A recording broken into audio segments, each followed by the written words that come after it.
focusing on how, in the name of tradition, someone gets bewitched or something like that. From the period of being a girl and the time they're trying to conceive and whatsoever. So there's another piece that wasn't there, that was at Eclectica. It shows a woman with an ego on top. So the ego represents a certain chapter in the Bible that talks about the ways of the ego and the ways of the snake on the ground. So I was just looking at how the curse then gets broken from a Christian perspective of how through prayer this curse gets broken. So with that previous body of work, connecting it with this, I was sort of like trying to, even though the work was dark and emotive and stuff like that, based on the context of the idea and the theme, I was also trying to sort of like, with this new body of work, I was also trying to sort of like tone that down in reference to other ideas or themes that I was working with. So, for example, in this body of work, there's a lot of words, symbols, and images. So I was also trying to find other ways of creating a certain subject, but without drawing it, but writing it down, because words can be something else. You know, like you can connect words with an image based on collage. So it was something that in that previous body of work that you saw didn't exist. So through that process from those drawings until these works now, there was sort of like a metamorphosis in how I handled, how I articulated, how I put things together from a compositional perspective, and also how I had to start creating a new visual language. So yeah. And now sitting here in an art school, which one of the few institutions for academic art studies in the country, how do you feel about the role of studying art for a degree in your UCT or in your Stellenbosch or wirh, as opposed to not? You do have education, but you are mainly self-taught of all these years, reading and navigating. Yeah. Is it important? What is your feeling of that asset of having an art degree? That's a very interesting question. Something that I think about a lot. It borders from the avenue of is it important or is it not? And I think that the industry that we're in, especially in the arts, in the art world, there's a lot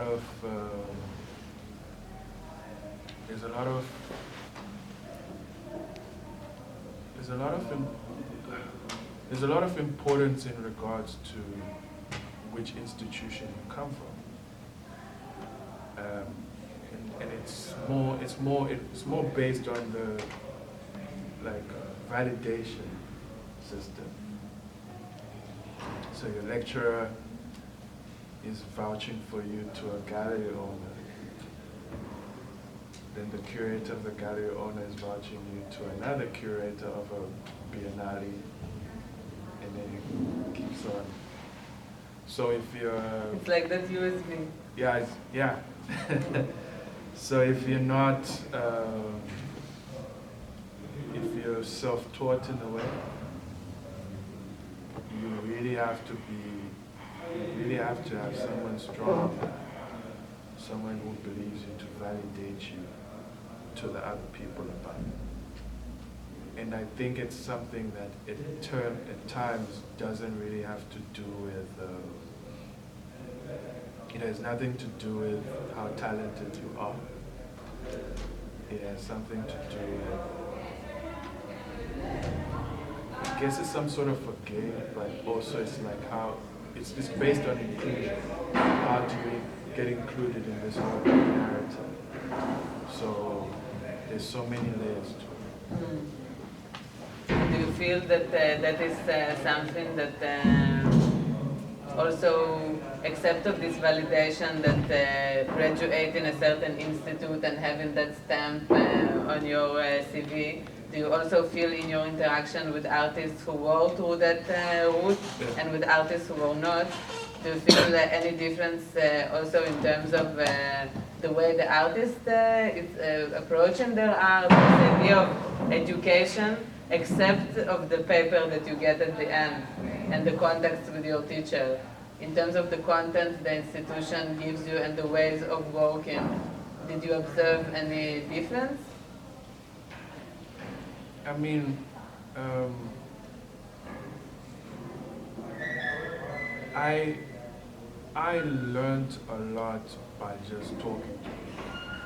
Just talking to people. Just talking to people. I learned a lot from just hearing people.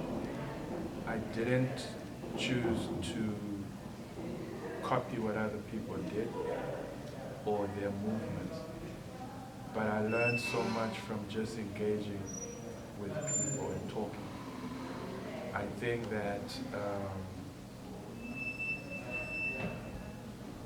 think that okay, I'll give you an example. So I won't tell you where it is, but it's just an institution I went to. I saw a book, a catalog of students who had graduated in 2006, and I went through all the names, and I didn't recognize any practicing artists currently now from those names.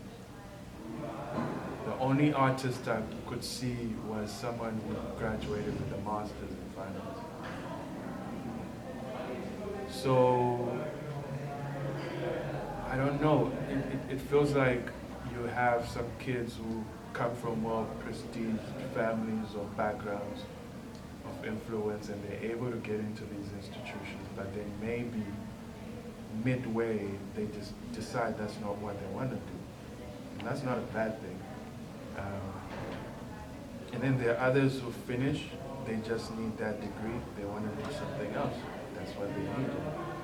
And then there are others who can't just deal with the pressures of being an artist. They can't deal with the pressures of the industry.